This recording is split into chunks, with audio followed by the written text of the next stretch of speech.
At dahil sobrang init na naman guys sa atin, ayan, pinagawan ko na ng screen door ang aming pintuan dahil laging open, nakakapasok yung mga lamok, langaw, at iba pang mga insekto. Kaya naman nagpagawa na ako ng screen door. Kaya ayan, na-deliver nila after 5 days. Bali dalawa yung pinagawa ko sa harap at sa kusina. Ang nagustuhan ko sa kanila guys, napaka-pulido nilang gumawa tapos napakalinis at hindi ganun naman kamahal.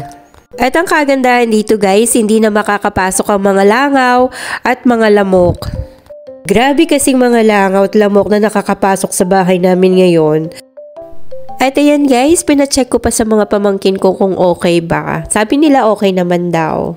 At ayan, dito naman tayo sa kusina na ikinakabit. At ayan guys, kahit naka-open na magdamag yan, so wala na makakapasok na lamok. Yun lang, bye!